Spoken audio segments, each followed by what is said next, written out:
북한에 대한 유엔 안보리의 제재 결의안이 모습을 드러냈습니다. 그 효과에 대해 여러분은 어떻게 전망하십니까? 김근식 경남대 극동문제연구소 교수, 최진봉 성공회대 신문방송학과 교수와 분석해보겠습니다. 두 분 안녕하십니까? 네, 안녕하세요. 네, 최근 6차 핵실험을 실시한 김정은은 얼굴에 웃음꽃이 활짝 폈습니다. 그 표정을 먼저 보고 오겠습니다. 조선노동당 위원장이시며 조선민주주의인민공화국 국무위원회 위원장이시며 조선인민군 최고사령관이신 우리 당과 국가 군대의 최고령도자 김정은 동지께서 연회에 참석하셨습니다.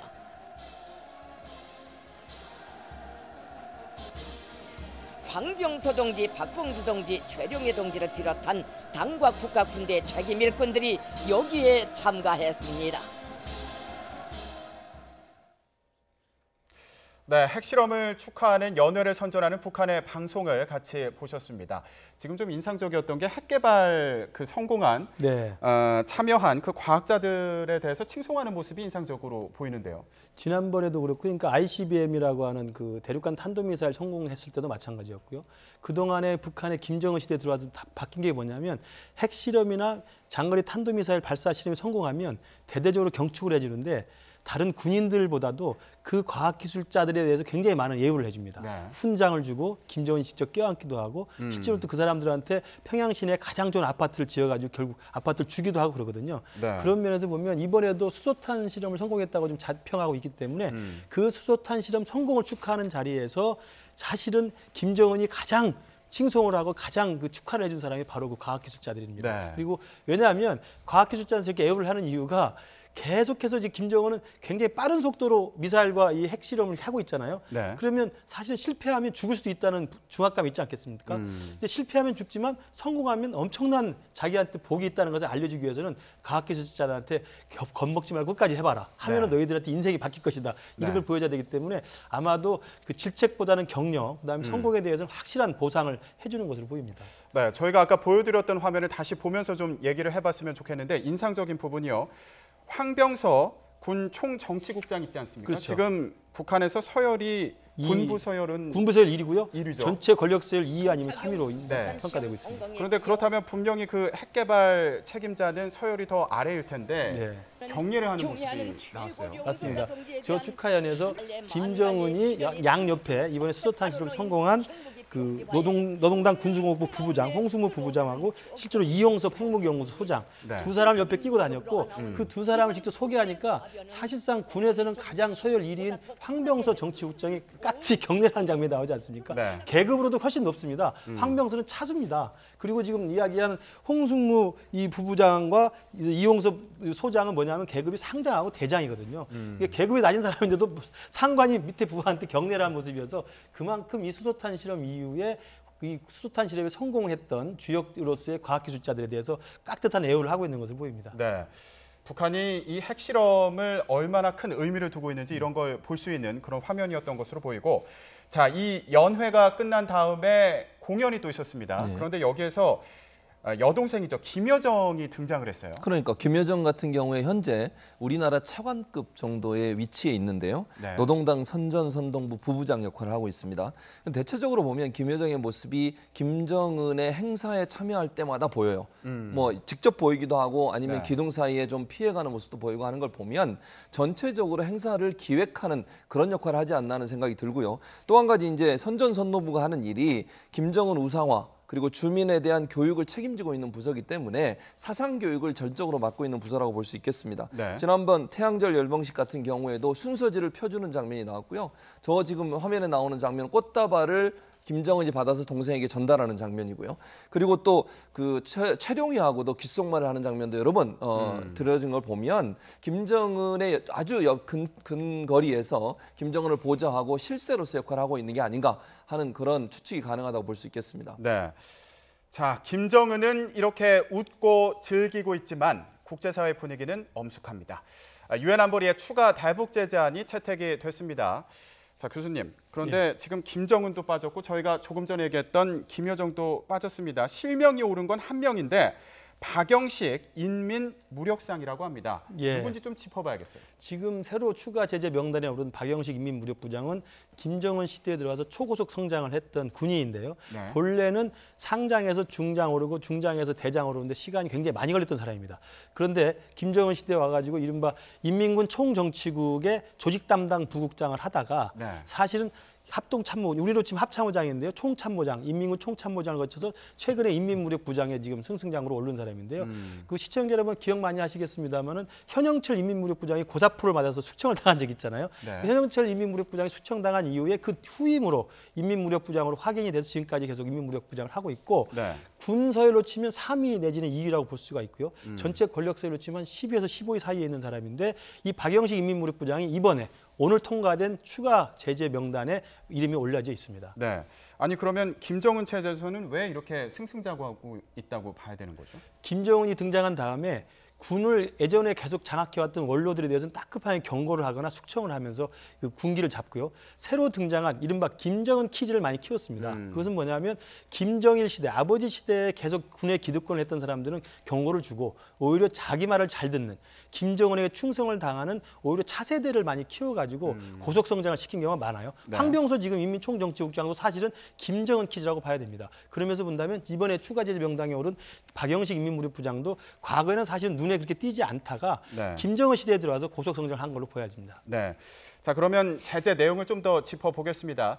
제재 그 명단에 오른 기관이 있습니다. 세 곳인데요. 중앙군사위, 조직지도부, 또 선전선동부 이렇게 세 개 기관이 제재 명단에 올랐어요. 그 이 세 개 기관이 사실은 김정은, 김여정이 직할해서 관리하는 부서예요. 아까 말씀드렸지만 김여정 같은 경우 선전선동부 부부장이거든요. 그러니까 선전선동부나 지금 여기 세 개의 기관은 직접 김정은, 김여정이 통치를 하고 있는 지역이 있기 때문에 이곳을 제재하는 것이 결국 김정은, 김여정을 직접적으로 타격을 줄 수 있는 부서라고 판단했을 가능성이 있고요. 네. 다만 이제 그렇다 하더라도 잘 아시는 것처럼 김정은 같은 경우에는 본인이 원한다면 언제든지 뭘 하든 다 바꿀 수 있는 능력을 갖고 있지 않습니까? 북한 내에서는. 그래서 만약에 이게 제재가 되더라도 다른 부서를 통해서 역할을 바꿀 가능성이 있어서 이게 실효성이 있을지는 조금 더 두고 봐야 되는 상황이라고 볼 수 있겠습니다. 네. 그런데 일부에서는 김정은과 김여정 이름은 안 들어가 있지만 네. 이 두 사람이 총괄하는 그 조직이 들어간 것이 또 의미가 있는 거다 이런 평가도 있는데 이건 어떻게 봐야 될까요? 김정은, 김여정을 직접 겨냥했다기보다는요. 북한 정권 자체의 그 핵심부를 겨냥했다고 볼 수 있습니다. 왜냐하면 지금까지 유엔의 대북 제재라는 것은 타겟이 뭐냐면 북한이 핵무기 실험, 핵폭탄 실험, 핵무기를 네. 만드는 거하고 미사일 개발을 하는 것에 대해서 이제 집중적으로 타겟을 하는 겁니다. 그러니까 핵 실험과 미사일 발사 기술을 만들어내는 관련 부처와 관련 기관 여기에 대해서 이제 집중적으로 제재를 하는 건데 지금 이야기되는 조직지도부, 선전선동부 같은 경우 사실은 직접적 연관은 없는 데거든요. 네. 그럼에도 불구하고 이번에 추가적으로 조직지도부와 선전선동부가 들어갔던 것은 북한의 핵심적인 권력기관이 노동당 아니겠습니까? 네. 노동당의 핵심은 조직지도부하고 선전선동부입니다. 노동당의 핵심 부서를 제재 대상에 넣었다는 것은 직접적인 핵실험과 미사일 발사에 연관이 없다 손치더라도 북한 정권의 핵심 수뇌부를 제재 명단에 넣겠다는 의도로 보이고요. 네. 그렇기 때문에 이번에 미국은 의도적으로 김정은일 명단을 넣고 싶어 했습니다만 최종 합의 과정에서 중국과 러시아 반대로 김정은 이름을 뺐지 않습니까? 네. 그러니까 김정은 이름은 뺐지만 김정은이 직접 관장하는 조직지도부와 선전선동부를 사실상 핵 미사일과 관련이 없음에도 불구하고 집어넣었다는 것은 이제는 북한 정권의 핵심에 대한 직접적 겨냥이 아닌가 이렇게 생각이 듭니다. 그런데 한 가지 좀 궁금한 건 북한이 해외와 거래할 때 지금 네. 이 명단에 있는 사람들의 이름이라든가요, 아니면 뭐 조직의 이름을 걸고 거래하지 않는 그렇죠. 또 다른 거래도 많을 것 같은데 이게 의미가 있는지 좀 모르겠어요. 그러니까 북한 정권의 핵심에 대한 상징적인 제재라는 측면이 있고요.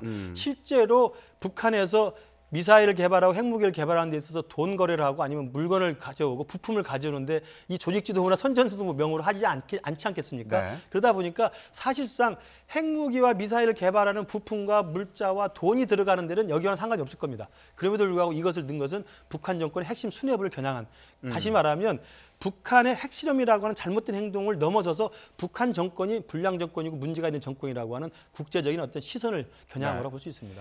상징적인 부분에 대한 그 의미를 좀 분석을 해주셨는데 그 원유 수출 그 양을 제한을 두기로 했습니다. 이 부분도 의미가 있는지 좀 봤으면 좋겠습니다. 왜냐하면 지금 네. 현재는 뭐 러시아하고 중국이 워낙 반발을 하고 있지 않습니까? 지금 만장일치로 통과가 됐지만 만약에 원유 수출을 제한하거나 금지한다고 만약에 그 제재안을 그대로 썼으면 러시아와 중국이 절대로 동의를 안 해줬을 거예요. 그럼 미국 입장에서는 만약에 뭐 러시아와 중국이 동의를 안 해서 이게 체결 자체가 결의안 체결 자체가 채택 자체가 어려워질 수 있는 부분을 피하기 위해서 했지만 이거 자체가 하나의 기회는 될 수 있다. 왜냐면요. 만약에 지금 현재 동결된 상황에서 또 한 번의 핵실험을 하거나 미사일 발사를 했을 때는 더 나은, 더 앞장서는 나아가는 그런 제재를 해야 되지 않겠습니까? 그럼 중국과 러시아 입장에서 한 발 더 물러설 수밖에 없어요. 그러니까 지금의 출발이서 만족스러운 결과는 아니지만 제가 볼 때는 다음번 제재에서는 좀 더 강하게 제재할 수 있는 출발점을 만들어줬다는 점. 네. 두 번째는 미국이 여기서 끝나지 않을 거예요. 이제는 미국이 단독 독자 제재 방향으로 갈 겁니다. 그래서 세컨더리 보이콧이라든지 아니면 미국과 거래하는 나라들에게 압력을 가해서 북한을 제재할 수 있는 그런 쪽으로 갈 가능성이 있어서 이제 유엔 차원에서 제재뿐만 아니라 미국이 독자 제재로 갈 가능성이 또 있기 때문에 북한 입장에서 이것이 끝이라고 보는 것은 타당하지 않은 상태라고 볼 수 있겠습니다. 네, 그런데 이 지금 제재안이 제대로 지켜지는지도 봐야겠는데 사실 원유 수출 같은 경우에는 중국과 러시아에서 대부분 북한으로 수출을 그렇죠. 하고 있기 때문에 중국과 러시아에서 수출하는 양을 국제사회에서 믿을 수밖에 없는 상황이다. 이런 한계를 지적하기도 하더라고요. 특히 이제 북중 간의 원유 공급은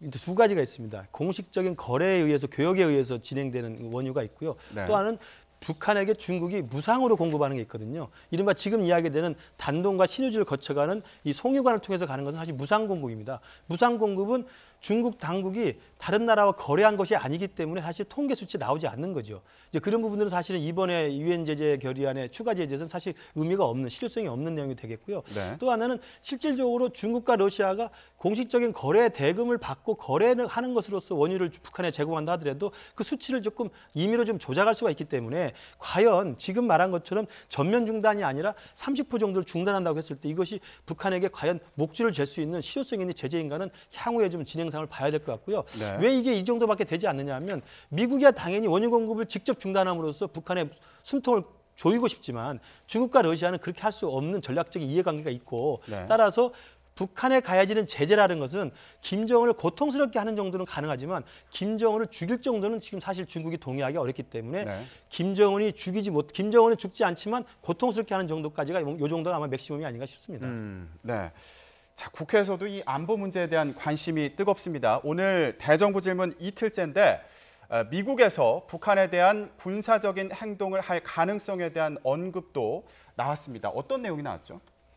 미국에서 일단 이야기하는 것은요. 지금 상태에서는 김정은과 트럼프의 직접적인 대결이라는 것이 제재만 가지고 해결할 수가 없다. 왜냐하면 제재는 것은 금방 말씀드린 것처럼 김정은을 고통스럽긴 하지만 김정은이 당장 죽을 것 같아서 목숨 걸고 나오지는 못하기 때문에 네. 그게 아니라고 한다면 김정은의 도발이 계속되는 상황에서 북한에 대한 미국 측의 마지막 수단은 뭐겠습니까? 군사적 옵션을 배제하지 않을 수 있는 거거든요. 그런 맥락에서 미국 내에서도 그렇고 우리 한국 내에서도 사실은 이제는 뚜렷한 뾰족한 해법이 없는 상황이기 때문에 북한과 미국 사이에 강대강의 대결이 지속된다고 한다면 어떤 해법이 나올지 정말 고민스럽고 그 해법은 과연 우리 한반도의 운명에 어떻게 영향을 미칠지도 굉장히 우리로서는 고민스럽기 때문에 네. 지금의 상황에서는 김정은의 이 무모한 핵 질주를 막기 위한 가장 현실적인 해법 이것들을 우리가 지금 고민을 다각적으로 해야 될 때라고 생각합니다. 네.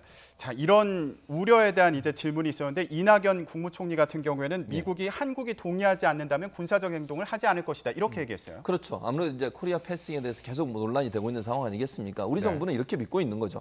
미국과 우리나라는 혈맹 관계다. 그러면 혈맹 관계라고 하면 상대방을 존중하는 거 아니겠습니까? 상대방에게 의견도 묻지 않고 일방적으로 공격을 한다고 하는 것은 혈맹이나 아니면 우리가 그렇게 미국과 가깝다고 하는 그 자체가 부인되는 것이기 때문에 네. 미국이 그런 태도를 보이지 않을 것이라고 지금 확신적으로 얘기하는 것이죠. 또 우리 정부 입장에서는 사실 미국과 우리가 그런 긴밀한 협조 관계를 하고 있다고 보고요. 지금 문재인 정부 들어서 많은 보수 쪽에 있는 사람들이 우려했던 여러 가지 뭐 사드 배치 문제라든지 안보의 문제라든지 제재의 문제라든지 이런 문제들을 적극적으로 좀 펼치고 있는 상황 아니겠습니까? 그렇다고 하면 미국도 우리나라의 어떤 의사, 특히 군사적 옵션을 사용하기 전에 반드시 우리나라의 동의를 얻을 거라고 하는 확신을 주는 그런 답변이라고 볼 수 있겠습니다. 네. 자, 최근까지 계속 이어지고 있는 한반도의 긴장 상태가 과연 해소될 수 있는 해법이 있을지 고민되는 시점입니다. 네, 이제 좀 다른 얘기를 해보겠습니다. 어느 날 갑자기 TV에서 사라진 연예인들, 그 배경이 뭔지 궁금해하는 분들이 많았는데요. 그 정황을 보여주는 증거가 발견됐습니다. 함께 보시죠.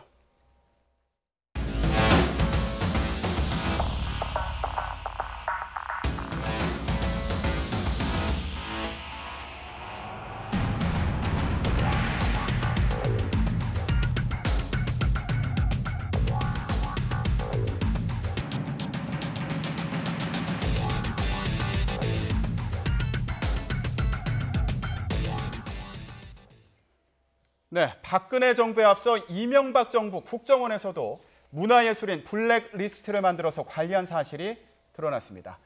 약 82명이 포함이 되어 있다고 하는데 어떤 인물들이 들어있는 거죠? 대체적으로 뭐 영화 감독들도 있고요. 그다음에 방금 이제 화면에 나온 김재동 씨, 김미화 씨, 그리고 조금 우리가 의아한 사람들 김구라 씨 이런 네. 분도 포함되어 있고요. 네. 그다음에 박미선 씨도 포함이 돼 있어요. 그리고 이회수 씨, 그리고 문성근, 뭐 이런 조정래 소설가, 진중권 씨 이런 분들이니까 대체적으로 그 정부에 조금 쓴소리를 하거나 정부의 비판적인 입장을 보였던. 그리고 또 뭐 여러 가지 특히 이제 그 당시에는 이명박 정부 당시에는 쇠고기 파동이 있었지 않습니까? 거기서 부정적인 발언했던 김규리 씨가 대표적인 예인데요. 그런 분들을 다 배제 명단에 집어넣어서 다양한 압박 수단을 통해서 그들이 연예 활동을 하는데 방해를 했던 아주 파렴치한 그런 행위들이 일어났다고 볼 수 있겠죠. 네, 저희가 지금 소설가 이회수 씨에 대해서도 얘기를 해봤는데 뭔가 감이 있었던 걸까요? 이명박 정권 시절이던 지난 2012년 당시 박근혜 대선 후보와 이회수 씨가 만나서 나눈 얘기가 있습니다. 들어보겠습니다. 산입니다. 어떻게 이렇게 전북 하천산이고요. 예. 근데 이건 다래 아니에요? 예. 다리도 붙일 겁니다. 다 저희 집에 이거는 집사람이 박 후보님 드시라고 이거 특별히 땄습니다 바닥에. 여긴 뭔데요? 다래입니다. 아 다래. 예. 우리 원래 다래가 이렇게 조그만. 예, 예. 저는 큰 다래만 봐가지고 예. 이거 제가 좀 먹어봐도 드셔요. 예. 드시라고 놓은 건. 예. 아니 제가 궁금해서 참다래 맞아. 맛이. 안 먹으면 얘기가 아니잖아요. 그 우리 장병들한테 네.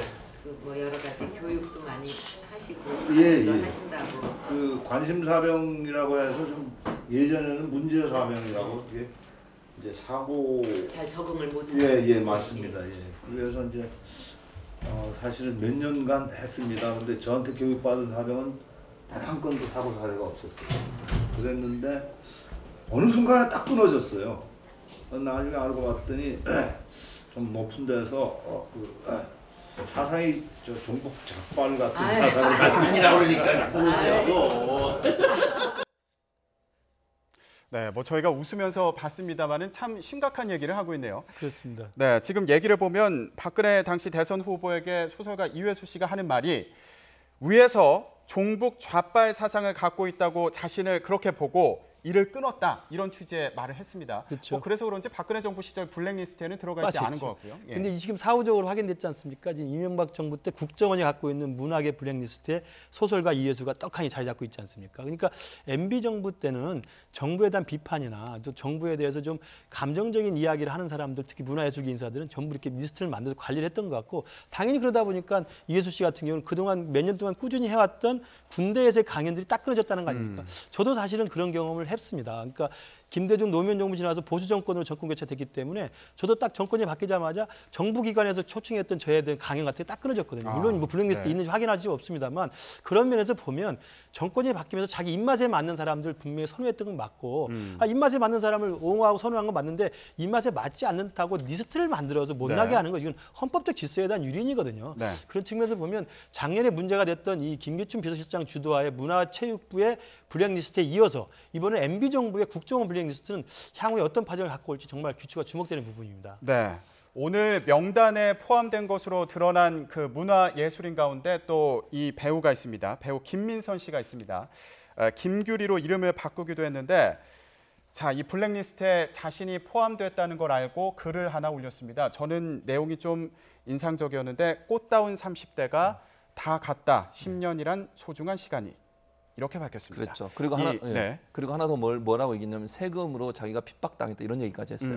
근데 왜 그랬냐면 김규리 씨 같은 경우는 2008년에 쇠고기 파동이 있을 때, 미국산 쇠고기 파동이 있을 때 이분이 미니 홈페이지에 글을 올렸어요. 그 글의 내용이 뭐냐면, 만약에 미국산 소고기를 먹느니 차라리 청산가리를 먹는 것이 낫겠다. 네. 이게 이제 문제가 된 거죠. 이때부터 이제 김규리 씨에 대한 이제 억압이 들어갔는데, 그게 바로 30대 전체가 날아갈 만큼 연예 활동을 못할 만큼 엄청난 압박을 가해서 저분이 이제 10년 동안이나 제대로 연예 활동을 연예계 활동을 못하는 그런 불행한 일이 있었다고 볼 수 있겠습니다. 네.